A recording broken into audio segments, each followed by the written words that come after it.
Hello, Thomas. I'm just now starting the presentation.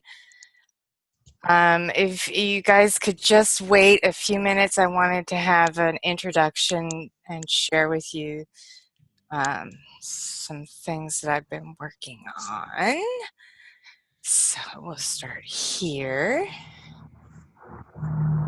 Welcome, everybody. We're about to start. I wanted to start with this. This is who I have been in collaboration with since March of this year. We've worked on the one video that I share on the Coalition for Protection. And this is about Nancy Schaefer, who died in 2010, in March of 2010. And yes.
And we wanted to share with you also a recently designed flyer remembrance that just was placed in social media today, and you are invited to take and print this or share it wherever you want to. So I want to welcome everybody tonight to the Parent Advocate Network, and I hope that we can have some good discussions. There's been some dissonance recently in the whole family rights movement, and I hope that we can find some common ground, everybody, in this fight, because this is a fight for our children and for family rights.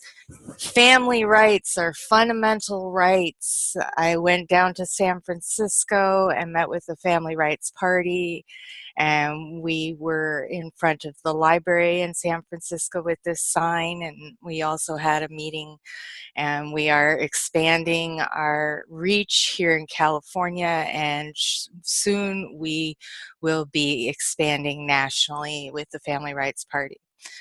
This is the Parent Advocate Network, and it is hosted by me. I'm the coordinator for the Coalition for the Protection of Children and Families, and we want to bring real solutions to parents. We want to talk about reform, we want to talk about repealing or replacing, and we want to talk about helping parents keep from losing their children, keep from having the family torn apart by money and greed of our corrupt justice system. And so with that, if everybody would like to introduce themselves and just let us get to know you. We want to work together here. So I believe Thomas was first. Hold on, let me unmute you.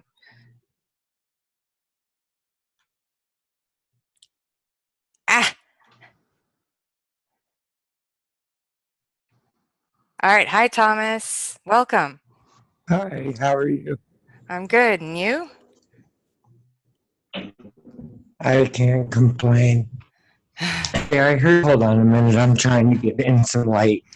Okay. I was laying down until I heard the message come through that you were going on. So, um, but I heard you guys. You said something. My name's Tom. I've been involved with this for quite some years after having an awful experience with my kid. Well, myself first off in the system, which was hell, and Yes. then having to go through it with my own kids.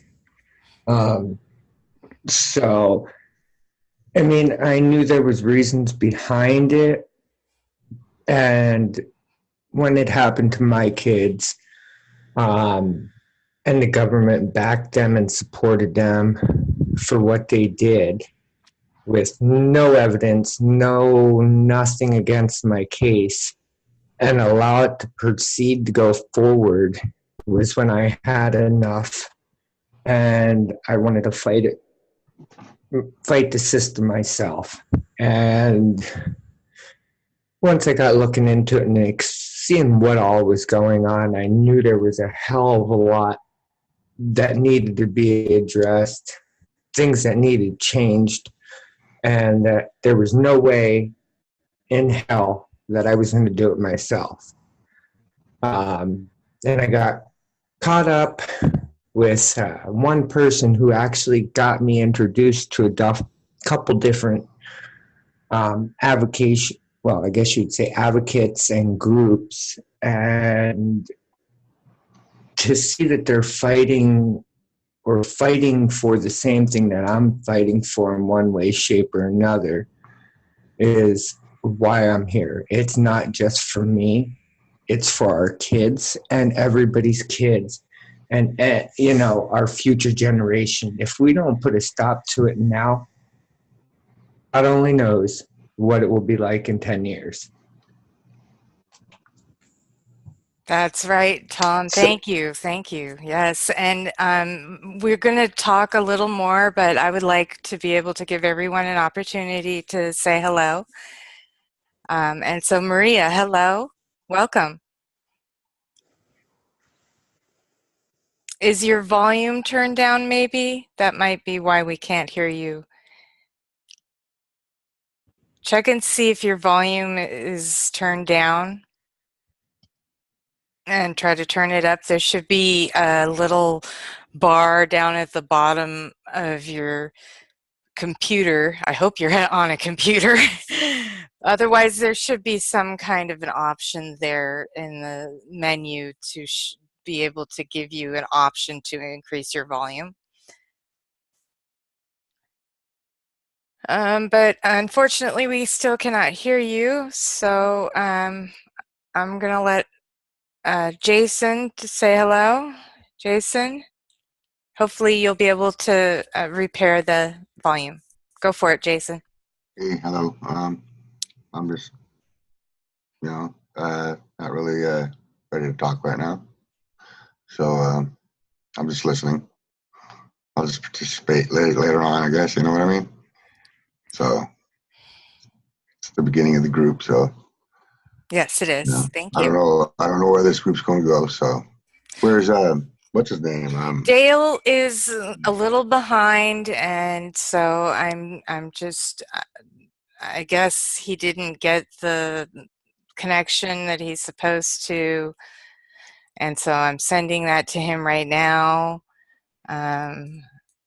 And so he'll probably join us shortly. And I know some other people were intending to join us tonight. Nidge on the East Coast was going to join us tonight. And, I'm glad that you have all joined tonight. And what I am starting to look into is because the memorial for Nancy Schaefer is coming up here in a little over a month, and Ted Fogg has been coordinating a event over in Georgia for her memorial, and I want to be able to support and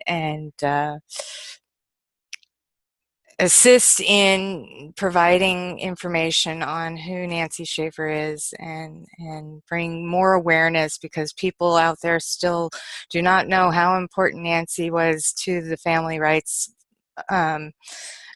cause, our mission, and what we are here to speak about, and to we need to be engaging other people here, other than just on Facebook and stuff. And I feel that she was trying to do that, and we, in memory of her and all the children and families that have been destroyed, I hope that we can continue her message and continue bringing this education, important education and information to the public, so that the reforms that we want, the changes, the family rights, all of that, very important that we get those and maintain them, because they have been torn away from us every single day. So,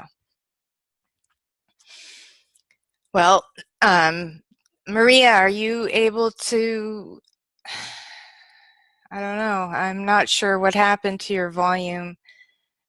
Let's see, maybe I can connect with you. Check your speaker. Check, I'm not sure how we can get you on chatting on this meeting, but Hey Maria, if you're on a comp, you should be able to go over to down below to the left. It'll say mute, and then over down in the center, it'll say chat. Click on that spot where it says chat, and you should have something that pops up onto the right hand side, and then you can type and chat that way. well, Dale, welcome. You have joined us tonight. We have one of our members is not able to have her audio working right now, and we're hoping she can fix that. Nidge, welcome. Thank you for coming into this meeting. We were just talking about Nancy Schaefer, and I'm glad you were able to join us tonight. Can you hear me? I can hear you. Okay, great. Well, so what I was showing earlier was this image, because Nancy Schaefer is a great warrior, was a great warrior. She died in March of 2010. She was senator in Georgia, and she was exposing the horrible atrocity that CPS has become, and how they are stripping parents of their rights every day and destroying families and destroying children.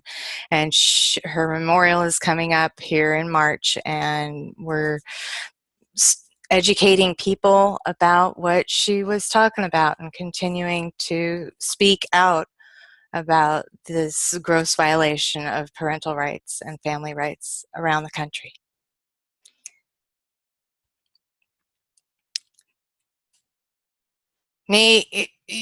Would you like to introduce yourself? Nij, hello? Maybe you can unmute. You got it. Okay, there you are. Hi. Okay. Hi, I can how hear are you. everybody? Welcome. And I'm sorry I cannot join meeting, but I do keep up with all the information because I have ongoing classes. I'm studying my scriptures for 5 years. So I have to be into that classes. However, I'm from Maryland. I lost everything.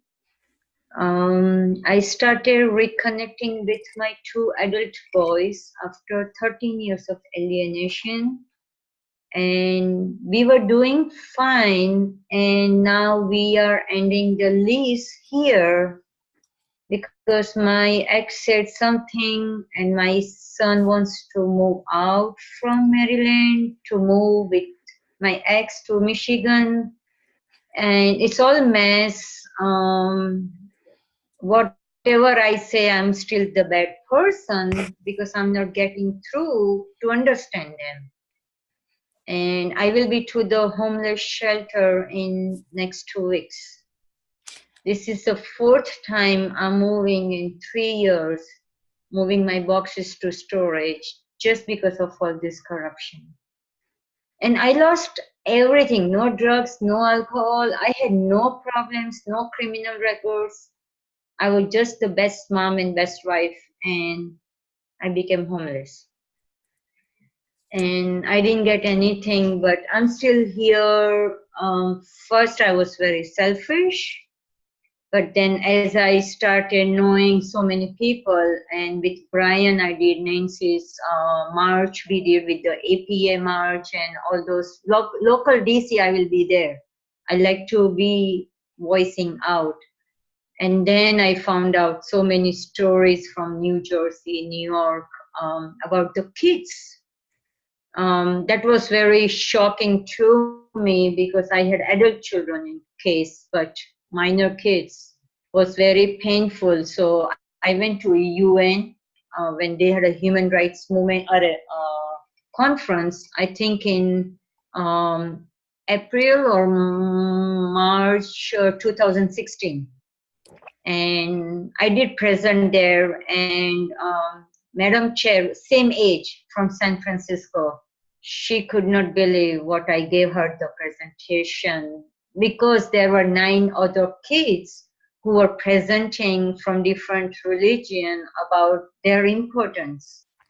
And I gave totally opposite story. For me, no religion was important. For me, any kids were important, you know. So I'm here, whatever I can do with my limitations, but any march comes protest in Washington, D.C., I'm there.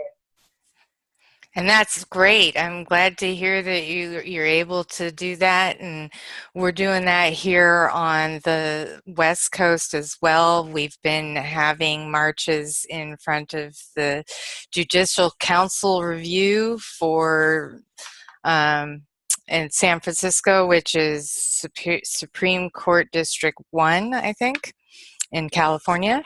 And there have been parents protesting, and because the Judicial Council denied any need for an audit, and parents have been protesting against this denial, and I went on what day? Well, it was January 12th, which was Friday. And that was when I met with the Family Rights Party. It's also when I was at the Judicial Council meeting. And here is the agenda for the Judicial Council meeting. This was mainly talking about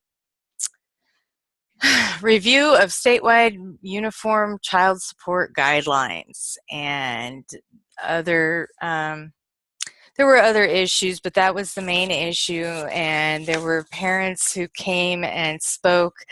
You know, there was a public speaking where parents and other individuals could speak, and it was pretty moving. And at one point, there was a woman who was speaking about her child and how the judge did not follow through and protect her child, and ended up letting her ex-husband have the child despite evidence that the ex-husband was abusing the child. And when he got custody of their son, 7 days later, her son was found dead in the forest. And she brought an urn with her and put it on the table while she was speaking to these judges who are in the Judicial Council. And while she was telling her story, one of them actually smirked and grinned or giggled a little bit. It was horrible. And, you know, it's just like after these parents spoke out about the injustices of our court system in family matters and child custody matters, the main chairwoman of the review of this review board started talking about how much experience she has and all her qualifications and what she's done, and it was just, it was unreal. It was just unreal. And the mother and several other women left the council, and she was crying, of course. And so it was very heartbreaking for me to see this, that parents are in this much pain. And it's hard when you're in this type of pain to be able to reach out and try to get other people help and try to unify together when you're hurting so much inside, and it just breaks my heart. And in my case, I have my first cousin from Sacramento. He's practicing assistant state attorney position right now. And when I was put into contempt, I had no clue, and my lawyer left me in middle of the process. So I called my cousin in Sacramento, and I said, I want to understand, what did I do wrong that I'm in contempt? I don't understand. And he says to me, a lawyer who ranked very high in Berkeley University, first 10 whenever he passes JD, he says, I don't know family court system. But I said, I'm asking about contempt. Today, I can educate anybody about contempt. As soon as anybody tells me, I will say, okay, give me the order. Though I don't have a lawyer degree, I will say, okay, let me read your order and help you out. At least not to get into contempt when you go for hearing. Yeah. And his father-in-law is a retired judge from Sacramento who is doing the practice with his wife as an attorney, working attorney right now in Sacramento. And I wrote him 5 pages information about my background, where I was standing in my case. He's a family law attorney, and he could not help me in Maryland. Wow. And since then, my aunt, she's my daddy's sister, real sister. They have stopped talking with me because they know they have done the wrong thing by telling me they cannot help me. Yeah. Well, that's horrible, and I want to make sure that I'm saying your name right. So, is it Niyati or Nij? What do you like? Niyati is my real name. Okay. My Facebook was created because I used to do teleconferences, arranging students and the teacher. So the kids, when they set up the Facebook to communicate, they just knew my initial. So. Oh, I see. I don't want to change it. I like it. All right. Well, thank you so much for your share tonight. And I'm sorry to hear that there are no lawyers even in family law that are going to come. I mean, there are some lawyers, but they're far and few between. Now, Maria and Misty have joined us again. Maria, you have your hand raised, so I would like to give you the floor. Hopefully you can. I'm unmuting you. There you are. Thank you. Yeah, I finally was able to get the sound going on mine. Thank you so much. I'm so glad to be part of this tonight. I'm really frustrated, and I'm so sad to hear about the young woman with her son. I've been just constantly reading and just learning, through all of this stuff. And, I believe, sometimes we get cursed with certain situations, but it turns into a blessing somehow later on. And I'm trying to make the best of these things. But I can't remember the gentleman's name, but there's a gentleman that has a theory on how to approach things in court. And it's so hard to tell, like, some things that when you read them, what's truth or just what's kind of like, because I don't know if you've done any research in this, but they're like the gold fringe on the flag, and yes, if you ever notice, yes. Sorry, I didn't mean to interrupt you. No, go for it. I just was agreeing. I have read about this, so go for it. Well, I've noticed whenever you're in like DCF or family court and stuff, and I've sat in on other people's cases just to watch, because you have a different perspective when it's somebody else's, not your own. And you know, it is like tyranny. It's crazy. The judges just agree with everything that DCF says, and it's like, wait, are you even acting as a judge? And so some of the things I've read, I'm like, oh my goodness, this is making sense, but I don't know 100% if it's truth. But so from what I understand, that from what I understand, statute is not law, it's contract. And unless you've signed into that, not enforceable on you. It's like a code, you know.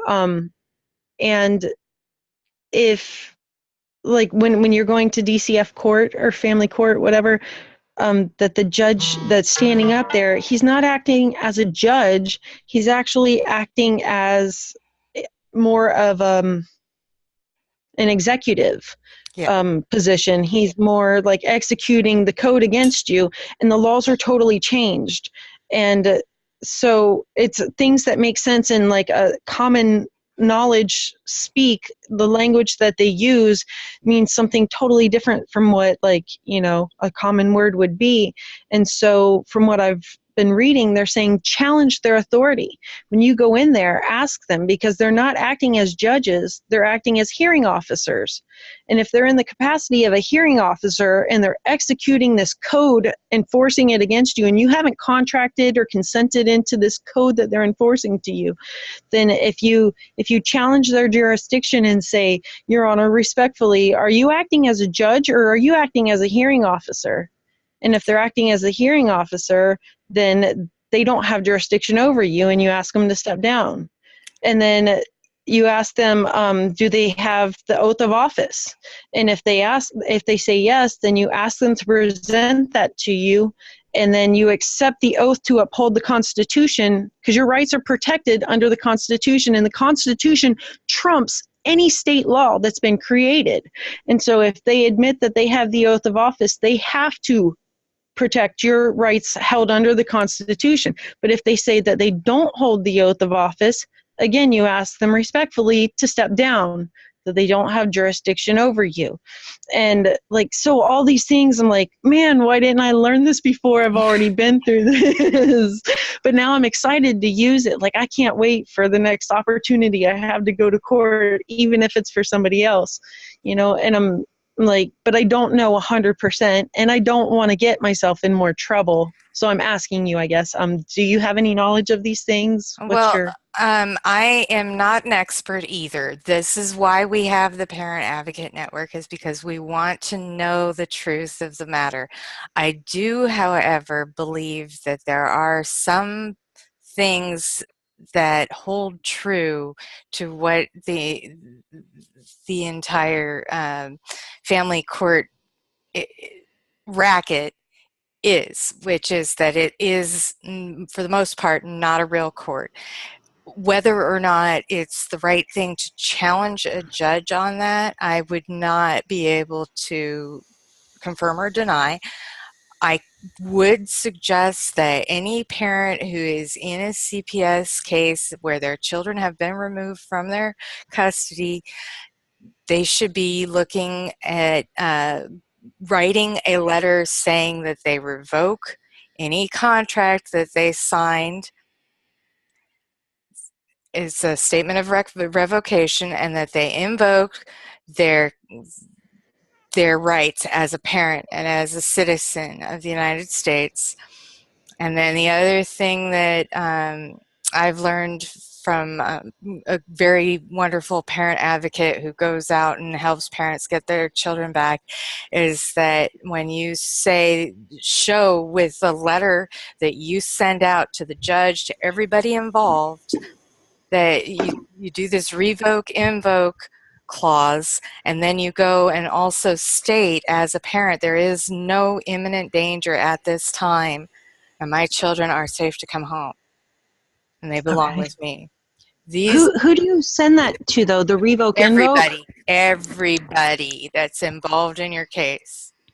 So that would be your CPS worker, the CPS worker's the judges, the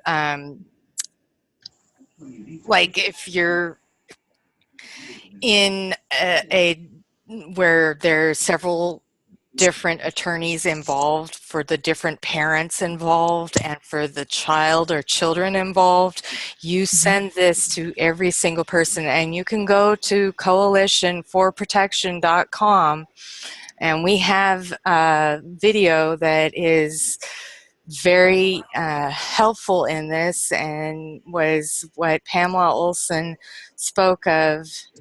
And I can give you, it's under most frequently asked questions. My computer's a little slow, so please bear with me. Hold on here. I'm doing two things at once. So we have most frequently asked questions, and there's a lot of before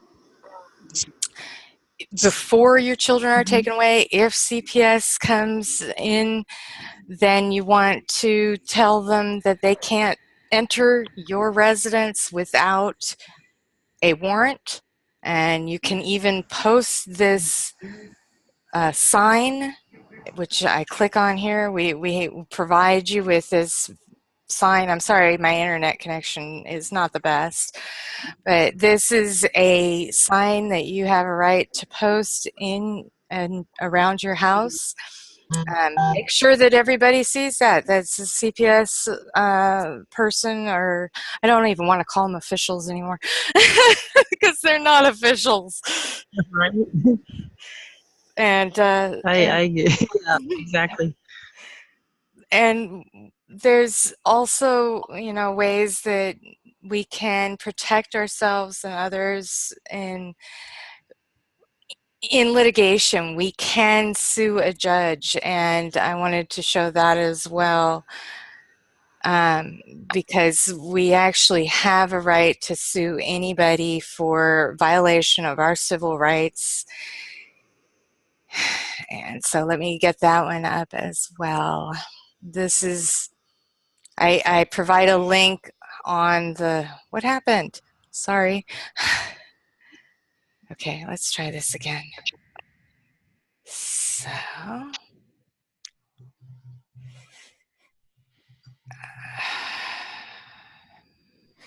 making sure it all works. Here we go. I have so many. Okay, so how to sue Child Protective Services, CPS. So we have this link located on the group, the Coalition for Protection Facebook group, and we also have it on our Facebook page, and the website, it will be all under federal pro se. And it is important to know that you have the right as a victim of CPS persecution. Yeah. You have the right. Nobody can tell you otherwise. And I've heard some contention in several groups about this, but Brian Kinter successfully did it, although he did not follow all the way through because he got his children back. But there have been other cases that have gone all the way through and received reparations for the damages incurred by CPS and by fraudulent judges and corrupt judges in every manner and way. So those are the things that I would just. And I'm not backing down. No, for sure not. I'm after blood, but I have one question because what popped up or whatever, it said federal. And from what I was reading, that usually they like you to exhaust all state remedies before you take it to federal court. So like if you're suing your judges and your CPS worker, I mean, they flat out said they did not perform a proper investigation and they just removed the children and stuff. And I'm like, I have that on the record. I mean, it's by an officer and by the investigator. And like how do you sue for that? Because and it's not like I'm being greedy about money or anything like that, but you know what, once you hit them in their pocket, they back the frick off, because really that's I mean, if that's what it takes, yeah, heck yeah, because no amount of money is going to make the children be children again. No amount of money is going to make children that have died come back to life again. No amount of money is going to undo the damage to families mentally and socially and psychologically and everything else you want to call it. Like, money doesn't fix all those problems, No. but if that's what it takes to make these judges be punished, or not just judges, but investigate all the people that are doing this corruption, if that's what it takes, yeah, heck yeah, I'm after blood. But where do you go? What's that? But I have something I'm sorry, to say. sweetie, I didn't. Yes, go for it, Nancy. Two things. Recently, Sorry, it was cutting out. I had to mute Maria there. may I say something? We have Misty had her hand raised, and then Dale had his hand raised, and so let's go in order. Misty, Dale, and then you, okay? That's Okay. Okay, thanks, Lyra. Well, I just wanted to say I was listening to Maria's story, and you can sue judges and all of that, but you gotta, it's kind of like suing your rapist. You gotta go through it all over again, and it's gonna be years down the road, and this is like people walk around, well, this is what I used to hear all the time. Oh, they can't violate your rights. It's my right. This, whatever it is, I'll sue you for violating my rights. Everybody thinks that that's just something that kind of protects them from having their rights violated, and it's not true. But knowing what your rights are in the beginning and being able to state them regardless of the outcome. So, like, if you're planning to go and start challenging the judge and say, well, which I really appreciated everything you said, you're asking him to uphold your constitutional rights. But if the judge goes away, what happens to the kids? They don't get returned back to you. Like, it's still in the process. And all these things, once the trauma happens, it happens, and it's a whole new ball game. It's a whole new thing to consider what to do next. But I encourage you. I'm sorry for this. I'm sorry. I understand. Thank you, Misty. Dale, you wanted to say something on this. See. Yeah, I really wanted to focus on what Maria was speaking about. And I had the personal experience in my own case with my daughter's lawsuit that the only thing that really works is when you have class action suits at a federal level where the states can be penalized. And I mean, we're talking big bucks, and you have to get the difficulty is that each parent is fighting the battle for their children, and once they get possession of the children, that satisfies their being made whole, but it doesn't change the law. Okay, so what we have to have is those people who are willing. I wanted to continue and take the 4 other cases of the 4 or 5 cases that other nurses had the same thing happen to them and put a class action suit together. But my daughter didn't want to get involved. And without her testimony and participation, I didn't have the impetus to move forward. If I was wealthy, I would just do it as a matter of charity.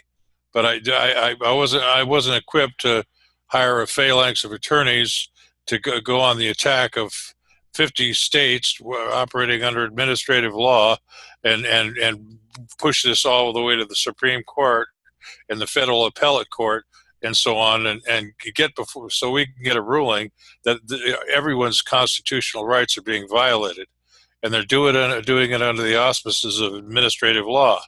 Now that's Napoleonic, meaning the burden of proof is now on you to prove prove to the court that you have to prove to them what is correct, and if you're persuasive enough, they may rule in your favor, but they may completely ignore you. Yes, that's right. And I want to just stop you there, Dale, because I know that Nyate needs to be going to her class tonight, and I wanted to make sure that she had an opportunity before she left to speak. Okay, thank you. I'm sorry. Next time I'll plan something a little bit better. Three things I want to share with you, because I'm first time from East Coast to the West Coast, joining the meeting. So we do lose some agendas between East and West and Midwest. But I have met in person many protesters, means like us. I know now many people through Facebook, like Lyra, and on the personal level. So recently in P4P, which is from New York, Francesca, Melanie, from Minnesota. She had an order from the court maybe 8 months ago, and the CPS were knocking at her door on and off. Her 3 boys did not want to go to the father, who is a physical and sexual abuser. And kids have mentioned that, shown that, but the judge is ignoring. Recently, there is a video, it's on my Facebook, and I can forward you. She literally challenged CPS, and there were 3 of them. The previous one, the current one, and somebody, I think the counselor came. And the word strongly we all have to use, duress. All the parents, all the kids have to use this word as if it's like alphabets daily. Yes. That under duress, nobody can harass me. Second thing, even if they want to come, they show you the photo ID, they have to have a warrant, even the police. Yes. So anybody is involved, and even the police breaks the door, you have to keep any devices, like I don't have a phone, but I can turn the video on and start recording, even if it stays on my computer, that you are under, without warrant, you are entering in my property, I'm not allowing you to enter, and you are still harassing me under duress. These are the 3 things we all have to memorize, and we have to help our children, whoever is with us. And the another thing, coming back to Dale, I agree with you. I have the same issue with my disabled brother. He's been harassed in the mental illness system. Same what's happening with the senior parents who are at the assisted living. And I really want to voice for him, but he knocks me out. He wants to do it in the meeting. He tells me 2 things. I'll call the police if you say a word, and you leave my meeting, and I have to leave. Adult is telling adult, that's the time the law is saying I cannot do anything. But what I'm learning from other people here, like John Gentry, Kirk, Chris, J. Moss, then we have Fernando, Ted Falk. What we all want to do is, our constitution rights are violated anywhere. Alaska, California, Maryland, anywhere. And today I literally learned from John how we have to read our constitution, then read the US Constitution, and there are 3 rules which nobody can change it. Nobody can change my constitution, which is forefathers have established for me. So there we can still take your help. And what I am been trying, we are so much into different groups, same cause, to reform the judiciary system or the family court and remove the corruption. Tax money, you give it to the mental illness or senior people, I have no problem. But my tax money is going to the judiciary only and not getting help to the CPS children who are already in the foster and adoption. That's what is bothering me. So what we all can do, I have been talking with Lyra, and of course she will get more involved. Maybe we can see, like I'm still there in Maryland, one person, totally. I want to bring Maryland Constitution where it's violated. In my case, compared with US Constitution, and let's all meet together and we can have some deadline, like within 2 months we all prepare our own petition and we submit it.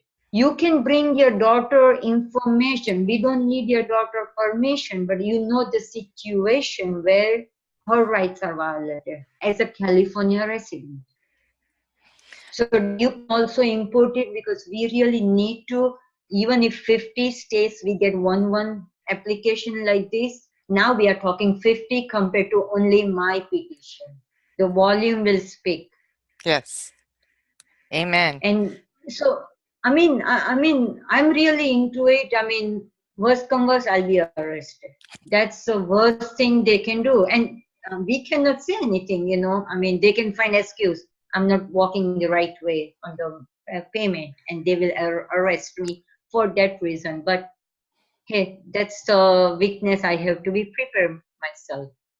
So, I mean, I'm happy to be here. I have to leave tonight, but I'll definitely see if I can get permission next week or something. And Nancy, thing, whenever you do it, please, let's exchange all the live videos. The time you are doing, the time we are doing, the time Georgia people are doing, you know, Connie is doing over there, we are doing in here. I think up New York or something, Francisca is also planning something. So let's all combine it. We are doing everything together. I agree. I think that unity is what's going to keep us together. And, you know, there's some naysayers. And thank you for joining us. And let's unify this family rights movement and make some real changes happen. Thank you. Good night, everybody. Good night.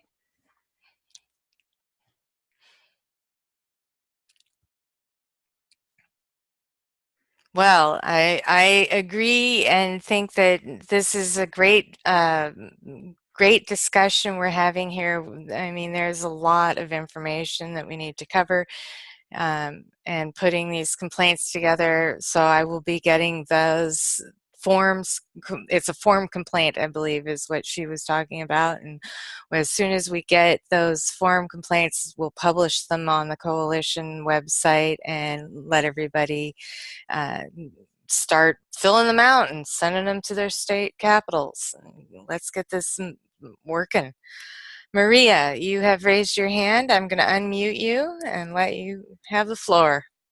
Oh, thank you so much. And I wanted to say, I'd like to hear the rest of what Dale was saying too, because I kind of have a little bit of, I'm kind of like the pieces are kind of coming together for me or whatever. So what I was reading before, how I was saying about the gold fringe flag, like I said, if what I was reading was accurate, or if my understanding was accurate, always leave room for error.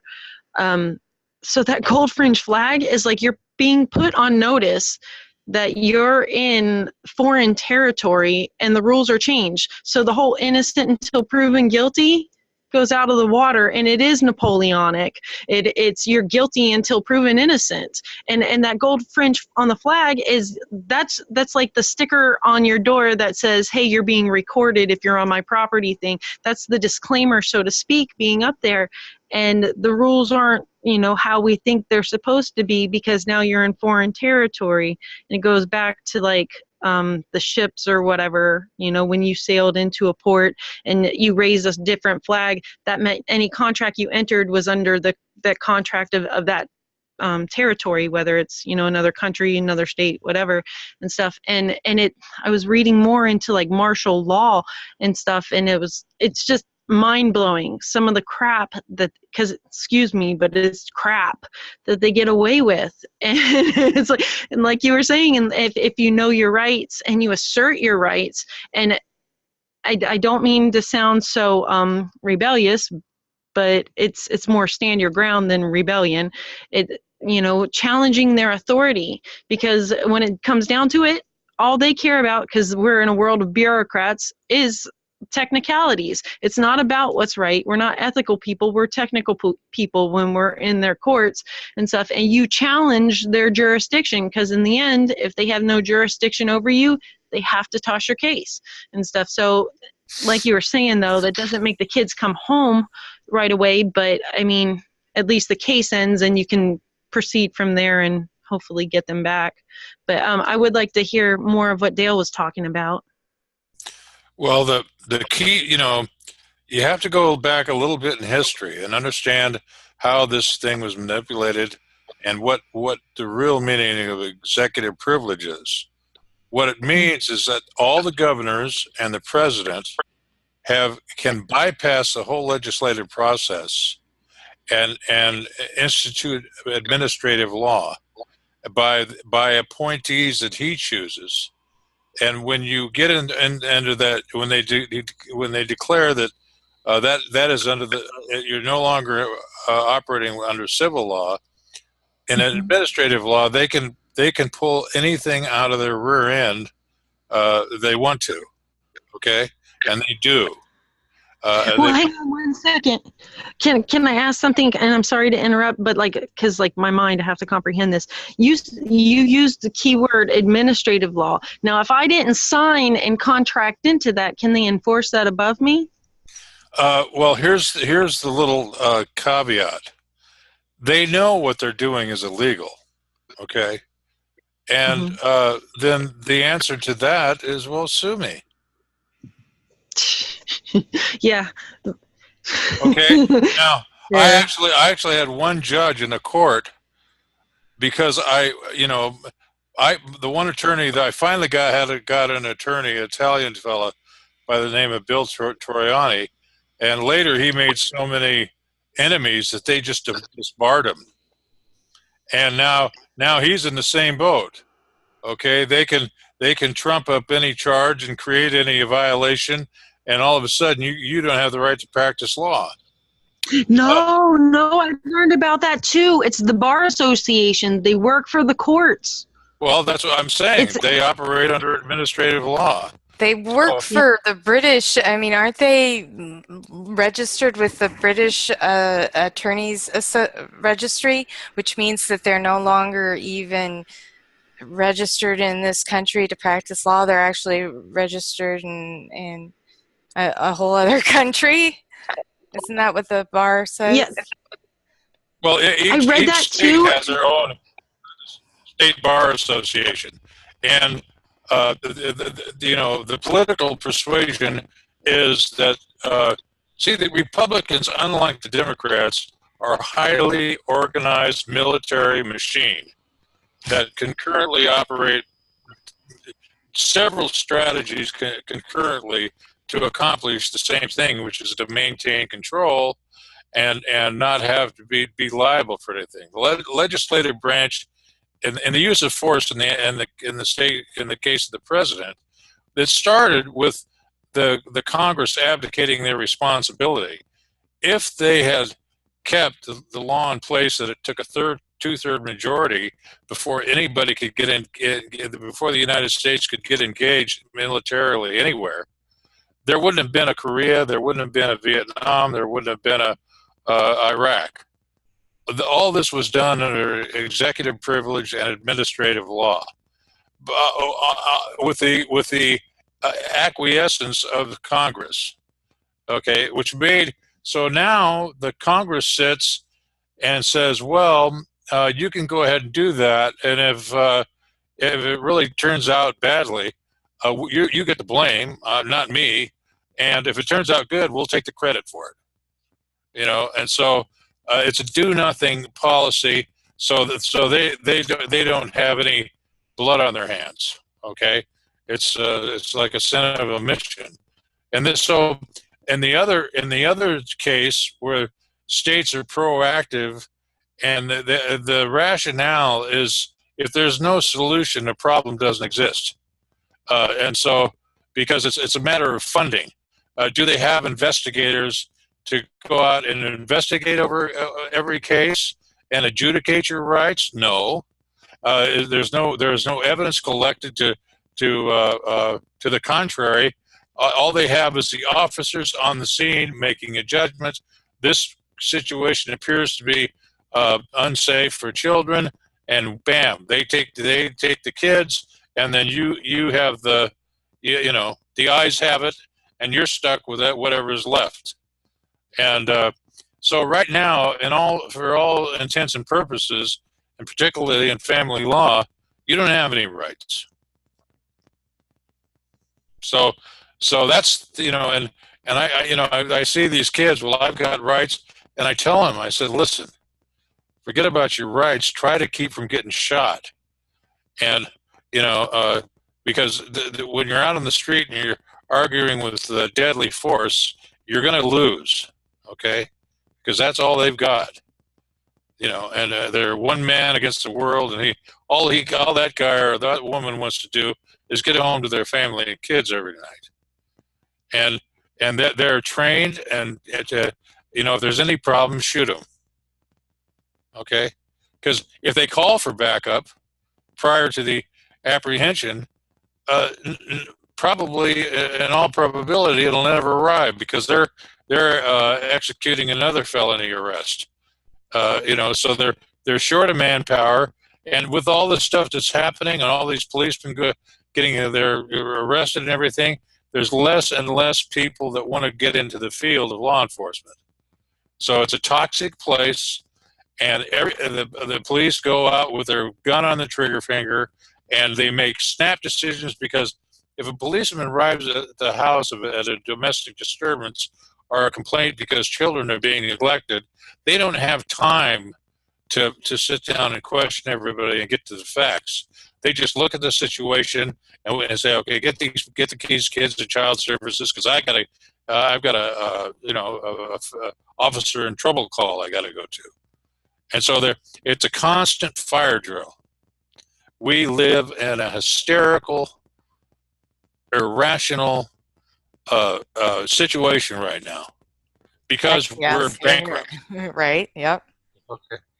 So we're actually in combat conditions, and we're individuals, and we've trained to be self-sufficient, independent, and it's not conducive to a well-oiled military machine that puts all their energies in one place and has a mission, and we all concentrate on that collectively until it's done. And we all have self-interest, and that interferes with the public interest and our collective interest, and so we're wrestling. We've got to fight the war with the army we've got, not the army we want. And so that's community organization is the key here, and that's what I'm. Oh, and I just want to mention this, Lyra. We now have all of the documents in the hands of the trustees and the board of directors of Boulder Gardens and the UFK Church. So they're cutting it down and cutting it with milk and boiling it down and getting it on paper and putting the boilerplate together. So it's just a matter of time. Once I go through all the machinations of getting these two organizations to work together, you're next. Okay, and it's going to be easier. Yeah. And Min and I have been talking, and unfortunately she couldn't join tonight's meeting, but she's been working on getting a location established in Louisiana, and I have been reaching out to others as well. This is another part of what the Coalition for the Protection of Children and Families is working on, Maria. I don't know if you've been following along, but we formed Earth Soul Ministries to be like the guardian of these projects, and one of the projects is the Coalition for the Protection of Children and Families.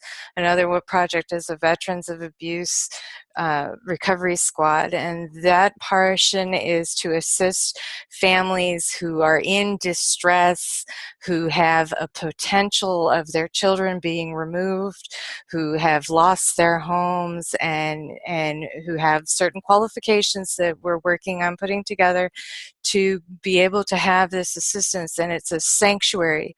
You know how right now everybody's talking about sanctuary cities for the illegal immigrants.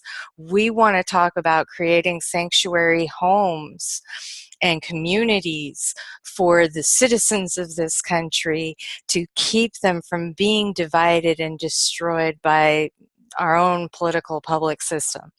And that's the project that Dale is referring to. So I want to go. Well, well, we're actually right now developing it. Dale has had another project that he worked on, which isn't up and running right now, but it was the Millennial Project. And Dale, you want to tell her a little bit about that?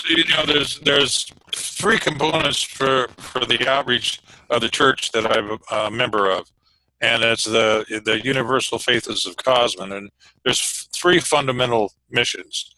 And that's to feed the hungry, house the homeless, and build individuals, families, and communities. So there's a community garden component. There's a habitat rehabilitation component. There's a program component, a life coach component, a educational component, homeschooling on the internet, which. You're cutting out, Dale. I don't know if your audio. Hold on, Dale. You're cutting out. Hold on. Uh-oh. Now Dale's cutting out and he doesn't know it.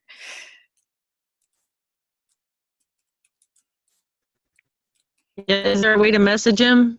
Yep. We have this message board that's on the side, so hopefully he will get that message. I'm waving to him. Dale, hold on. Check your message. Check your messages. Plug it in. It's this. Oh, well, I can't hear you. I can't hear you. Try the plug-in on the computer. Or maybe the volume switch on your cord. I was thinking maybe the cord got pulled out. Dale, is it here? Is it this part?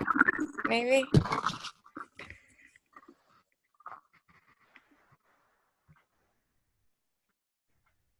Hello? Check one, check two. Testing, 1, 2, 3. Can we hear you now? Uh-oh. Maria got bumped off. I don't know what's going on.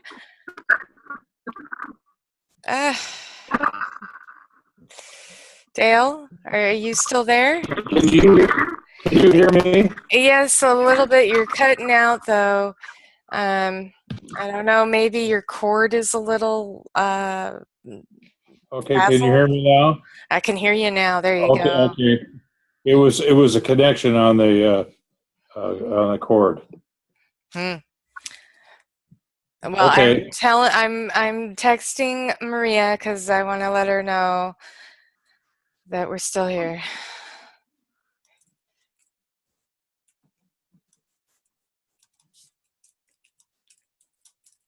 All right, there we go. So anyway, you were talking about the component of gardens and rehabilitations and housing. Yeah, because the idea is what we want is prevention.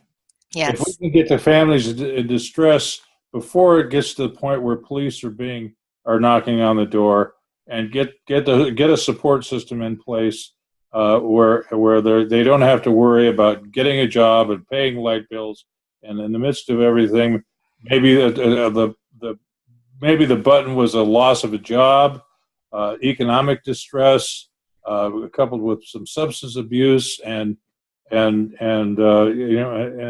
domestic dispute because the wife and the mother are screaming at each other, and because they're just in a hopeless situation that there's seemingly no answer to. So what we want to do is communicate with the churches and the schools, and let if the kids are coming in and they're not quite right as far as clean clothes and emotional demeanor, We and want to. nourishment, even, I mean, but it's about helping and building communities and starting to bridge the gap between ages and bridge the gap between those who have been at war and those who are at home when their loved ones come home, and there's Well, just so many it's issues. very much like in the old days, if a neighbor's barn burned down, everybody got together and rebuilt the barn so the family could survive. There's no support system in this culture. I don't know, but have you heard the Patty McCoy? She was the human resources manager at Netflix for years, and she wrote a book, Power: Building a Culture of Freedom and Responsibility. And she's no longer at Netflix, but she gives talks and on women's issues, and particularly leadership. And what we have to do is really change our culture completely, so that we are caring and nurturing one another instead of competing and destroying each other. And so this is what we have to do, is build this network that at one time, when we had small communities, was in place. But once those small communities just morphed into big cities, where nobody knows their next door neighbor and nobody's connected to anything, and everybody's running around just worrying about taking care of themselves. And loving things and using people. Yes, yes, yes, yeah, exactly. And so getting this thing started. And I'm not looking for money. I'm looking for people. Yes, we are. We're looking for I look for people. people, and people that are committed to making a systemic change in the way we live. And that takes a dedication that goes above and beyond the norm of an employee. This is something that has to be in the heart and the mind. And so we are making tremendous progress. I'm more excited now than I have been in 50 years, because the danger is present, and it's easier to communicate that. Well, it's like the dogs in Indonesia. The dogs got together and say, "Yep, there's a tidal wave coming. We got to get to higher ground." Well, human beings are too stupid. They're not plugged into nature. But so this thing about following animals, as long as we're stupid, that's a good idea, because they're much more sensitive to their environment than we are. So this is like Noah during the time of the ark, except Noah meaning many people that were inspired to build boats, and because they knew this thing was coming. And so what we're doing, we're building another ark in the form of a habitat and community, so that the families and children can withstand the storm as we go through this transition. And I like to say, you don't have to work for a job. You've got one. You got the air and the water and the sun and the earth. Just use them intelligently for each other's benefit, and you'll have an abundance.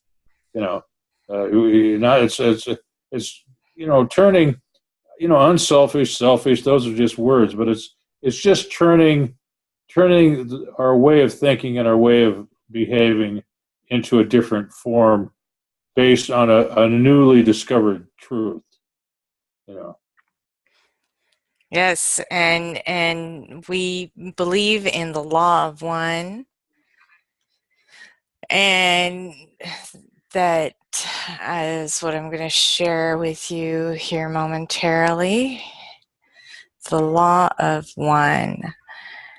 And this is about everybody, what we believe. Well, we are here to help. Our ministry is derived from the Greek word diakoneo, meaning to serve, in accordance with the law of one, God. The law of one. We are all one, and when one is harmed, all are harmed. And when one is helped, all are helped. And when one is healed, all are healed. Therefore, in the name of who I am, and I am one with all that is, I ask that only that which is in the highest good of all concerned happen. And I give thanks that this is done. So be it, and so it is. And we're not about religious doctrines or anything. It's not about religion. It's about our ability to work together, and we all have needs and desires, and we can work together to make sure everybody's needs are met and nobody gets left behind, and we don't need to have the arguments and disagreements. I've been seeing a lot of that recently online, people feeling that they're not being heard, people feeling that they're being taken advantage of. And this is not something that I promote or anybody here promotes. We want everybody to be working together, and because united we are strong. And anybody who doesn't believe that we can do that is not looking at what's already happening. People united will never be defeated. I had an interesting experience today, Lyra. We pull into an Asian bakery, and there's a Korean dojo, martial arts school right next door. And the class was over, and all the students assembled out front. And there wasn't any individual in that group. There are no distinct individuals. They all had a certain nonverbal communication, and they were discussing what they were going to do and where they were going to go. And I was just in the car listening to some music, watching this, and you could see by their eyes and the way they communicated that nobody was doing anything individually. It was very it was like a ballet to me. And everybody was given due respect, but there wasn't a lot of talking. Whatever talking was done, everybody was intently listening to. And then there was a few exchanges, and then there was movement. But it was movement as a group. And nobody was left out, nobody was an individual, and everybody was given due consideration. Now you want to know how countries like Germany and Japan and these countries become so powerful, and it's because they speak one language, they have one religious belief for the most part, and when everybody says hello, that means one thing to them: hello. When an American says hello, they got 5 people saying, "What did you mean by that?" Okay, so this melting pot that we have of cultures and people has tremendous opportunities, but it also has tremendous danger of miscommunication and being offensive when there was no offense intended, and so people not basically communicating with each other, and so we've got a really and I laughed when I was chairman of the Health and Welfare Committee in the refinery at Texaco. I laughed when they had a presentation that they were going to adapt a just-in-time manufacturing process with the Americans, and I said, that's great in Japan, but the people in this room, not one of us, of all of it, are in agreement complete with anybody. Okay, we're all captain of our own ship. This is our culture. This is one way we've been raised, and we're all fighting a battle independently and individually. And the idea is we play to win, and if you lose, you're a loser. And that's the natural order of things as we have been ingrained. Capitalism. Yeah, and it's totally not working in the modern world. No. It worked for a time. when there was a largesse and everybody could be in their own space and we sort of could chug along. But now that time is at an end. We have to learn how to get out of our own way and put ourselves aside for the benefit of the common good. Of the common good, that's right. Yeah. Thank you, Yeah. Dale. I wanted to allow everybody a chance to say anything else that they would like to before we end this meeting tonight. Maria, were there any other questions that you had that maybe Dale or I or Misty can help you answer? Because I've been like taking notes and stuff while everyone's been talking, and thank you guys. It's been really good tonight. The only question I think that I had that wasn't answered, and I hate to go back to it, was for a little bit you were talking about federal suing federally, and then having to, and I was asking about like the state. How do you take that to the state? Do you know by any chance? Well, in this, I know some of this, and I'd like to just, for the family cases, from what I've learned, it's if you have filed an appeal with the appeals court and been denied, your next step is to go to the state Supreme Court. Mm-hmm. And ask for request an administrative review, because this is a systematic failure that we are experiencing in this country with social services and DCFS and all of this, and it is really the duty of the state to do a review of what's going on to ensure that these agencies are doing the adequate job. And then I'm going to let Dale add some, because I know he has some information as well that will help. Yeah, because I think you had mentioned, Dale, about the class action to the federal level, but is there a state level it has to go through first before? Before you, what you want to do is get everyone that's filing this class action to have exhausted all their remedies at the state level.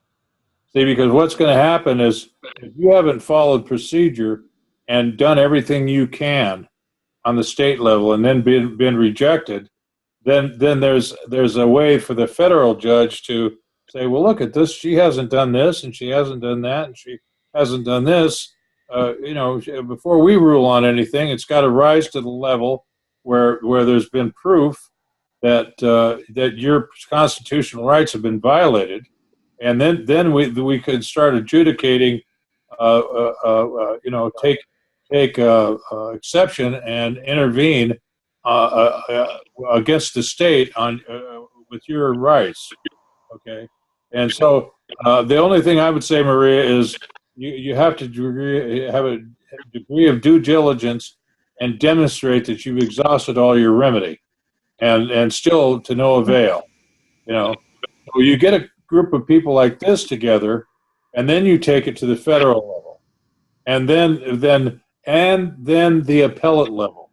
And you by this time you probably got enough horsepower to where you're going to get the ACLU involved, and then they're going to take it to the Supreme Court, and argue on behalf of the people of the United States.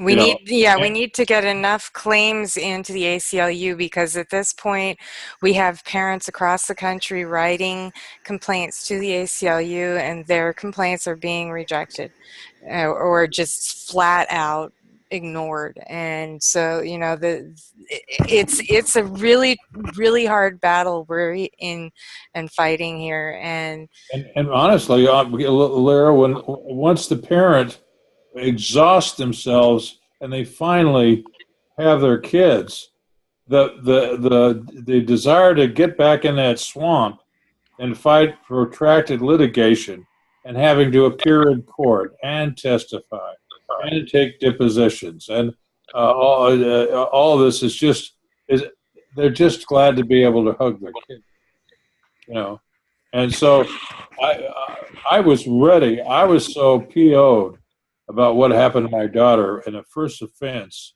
nonviolent, and no prior history of any arrest, not as much as a parking ticket, and no criminal history whatsoever, and no discretion on the part of the court to give her leniency, based on her academic record, work record, and everything else.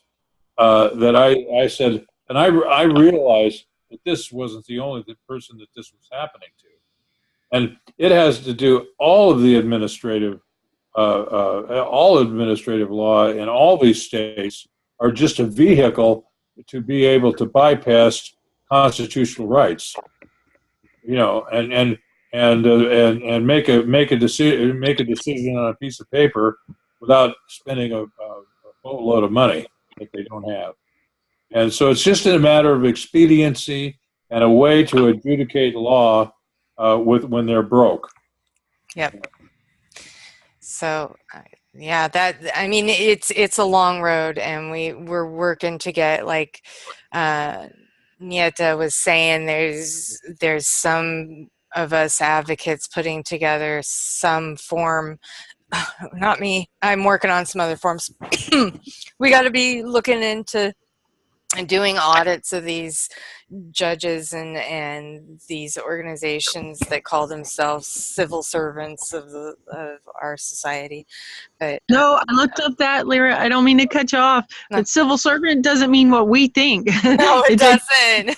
It's horrible. They're not serving us. They're serving the court. Attorney comes from the British, or actually, I think it goes further back to Greek or something, because there was it comes from the British court system, but there's a difference between a lawyer and an attorney. A lawyer is supposed to, he's supposed to help you understand and defend you against the laws, and an attorney literally turns over your property to the court. And we have attorneys. I have a paid attorney that is not working for me. Yeah, and I'm like, it's ridiculous. He just tells me to do whatever DCF tells me to do. He's like, I'm here to fight. You're here to do whatever they say. He's like, and even though he knows they're violating my rights, even though they don't have anything to prosecute me criminally for, he's like, I'm not worried about that. He's like, but as far as the the family court goes, he's like literally just handing off kids. And I'm just like, it's so angering, because I know that he knows that it's wrong, but he's just telling me to go along with it. And I'm like, I'm going there. I'm like, they're violating my rights. And he's like, listen, do you want to get your kids back? He's like, it'll take you 2 years if you want to appeal it. If you want to get your kids, just do whatever they say. Just jump through their hoops. But I know as soon as I jump through one hoop, they're going to make me jump through another hoop. It's never going to end. No, they don't let them end, and they always leave it open-ended. And if you have signed any contract, you have a right to revoke that contract because you were signing it under duress. And Yete was talking about that as well. Under duress. Have to use that in our dictionary every day when we are confronted with these individuals who want to destroy our families. Maria, I was going to say, this mirrors my experience. My attorney called and wrote letters and called and wrote letters just to try to get a meeting with the nursing board. She was completely and totally ignored. Nothing happened. And I asked Bill, I said, well, what do we do? He says, I'm going to sue the Attorney General, the Governor of California, and the nursing board. And when the lawsuit hits their desk, I'll get a phone call, right away, or a letter, and we'll have an appointment. And when the judge in San Pedro looked at the case, and the first thing out of her mouth before anything else was, how much do nurses make? Maybe I'm in the wrong field. Wow. Now that's telling, because what that says is all these little people are never expected to fight for their rights because they don't have any money.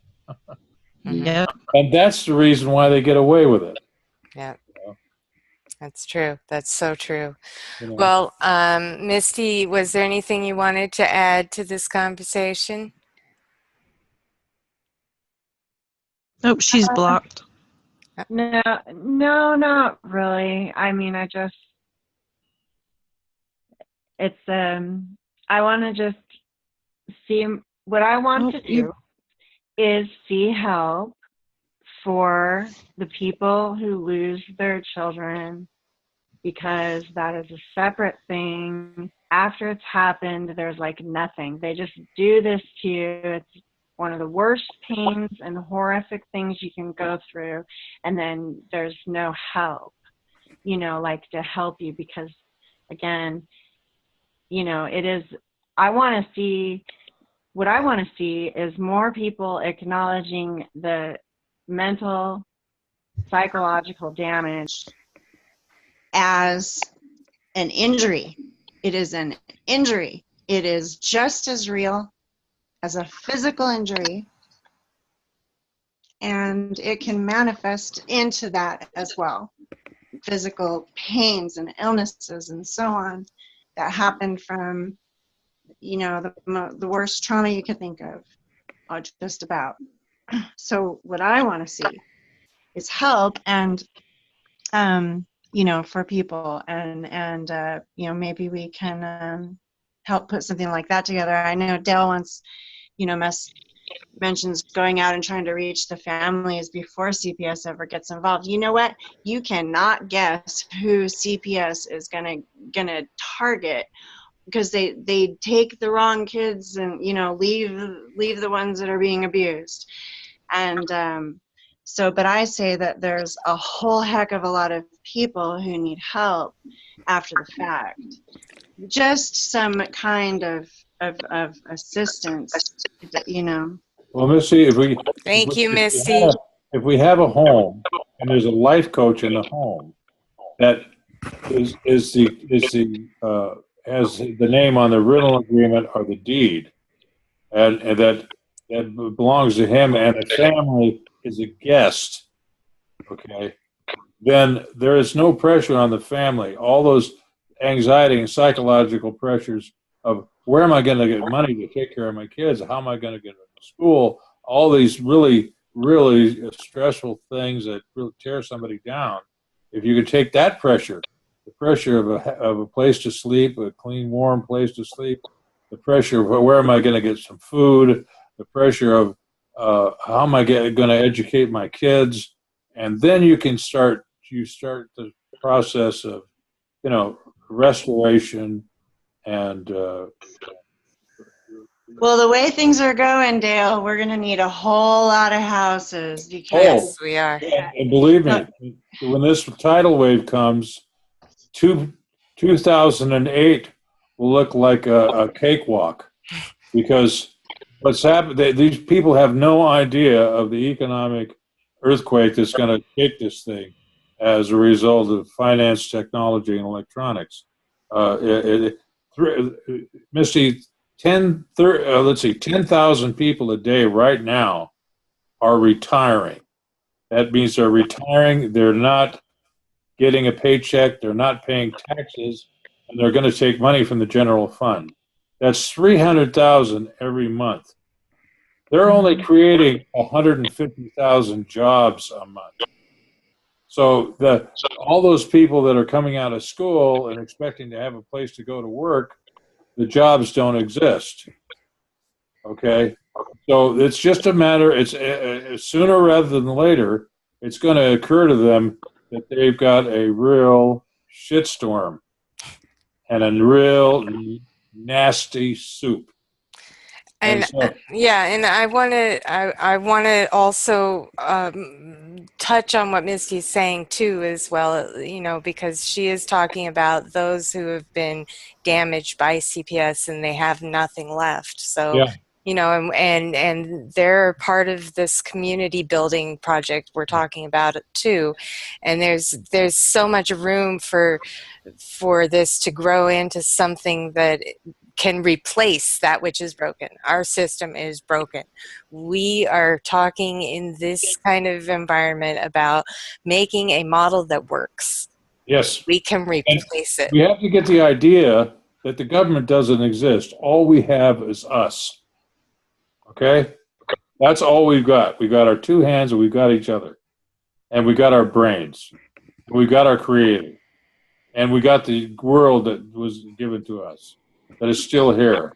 And so we got to get down to real common sense, simple things that move the needle a little bit, but change our lives significantly. And and it goes down to basics: habitat, community gardens, and intentional communities, people that are really working together cohesively. Your audio is cutting out again, Dale. I'm sorry to stop you there. But thank you so much for your energy in this project. And, we do want to help all of those parents and wounded out there. This is not just about families, but family is where community thrives. Whether it's with your close family, your mother, your father, your sister, your brother, or it's the larger family of your cousins and nieces and aunts and uncles and nephews, and even the greater family, which we are all a part of, which is the human race. And, well, I don't know if we want to call it the human race. I think we should probably... The human family. The human family. And Lyra, it's like everything else in the world. Until we get a working model and demonstrate that this is successful, it's something that people can get their hands on and feel and touch and understand. It's all in the abstract. Yes, and that's what we're here to talk about as part of it. And also the other part, again, is to help parents understand and try to navigate through the administrative system and navigate out of it.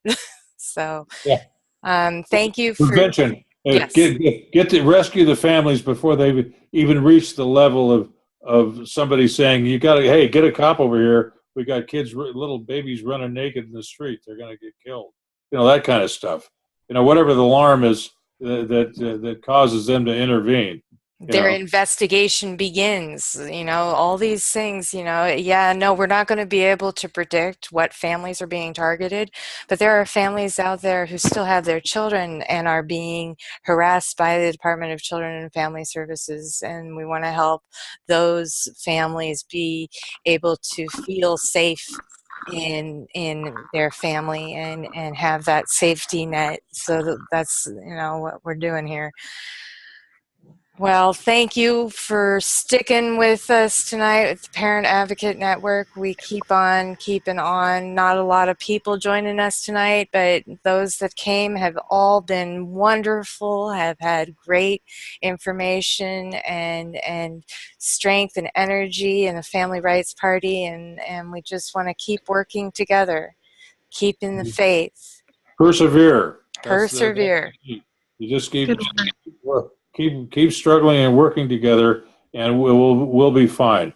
And summon the faith and the courage to stay positive and keep on the focus on the goal, and find your place in it. There's a place for everybody. That's right. And just do what's right in front of you. And if you want to check out our Parent Advocate Network, we actually have an online service that we offer through the Coalition for the Protection of Children and Families. And parents are signed up as parent advocates. We're working on getting it so that it's online, on call for parents who are in distress to call in and get some assistance, get some just a shoulder to cry on even. We're here to help everybody. It's with compassion that we shall have a better world for our future generations, for our children and our children's children. So thanks for joining tonight, and listen, come back and join us next week. Please do. It's an ongoing process. It is. Step by step. And every week something is changing. Major strides have been made this week, and I'm really happy. I went up to Boulder Gardens. The legal mechanism for us to get positioned properly, to actually solicit funds and offer tax tax-free, give them the benefit of writing the donation off on their taxes as a faith-based charity is a huge step, because that's an encouragement to generate funds and hire, get the attorney network working to really go and battle to slay the dragon. Let's slay the dragon. Sounds good. Amen. Well, you all have a good night, and I hope to see you next Good to see you, Saturday. Misty. Next Saturday, 7 p.m. here at the Coalition for Protection of Children and Families Parent Advocate Network. And we send out the link for this meeting every Saturday for people to join in. Thank you so much, Maria. Thank you, Thank Miss. you, Maria. Thank you, Dale. Thank you all. you, All of us. all Okay. the members who Have a great week. Yes. One step at a Excellent. time, and we'll see you next Saturday at 7. Sounds good. Pacific Standard Time. Pacific, yes, Pacific Standard Time. Yeah, EST. That's where I messed up one week because I had it on the calendar and I think I came in at the wrong time because I'm Eastern. Well, Okay. I'm glad you could make it, Maria, and I, hope that we can help you get in the process and get things rolling in your case. Thank Bye-bye. you, guys. Thank you very much. Have a good night. You You too. too. Bless you all. Thank you.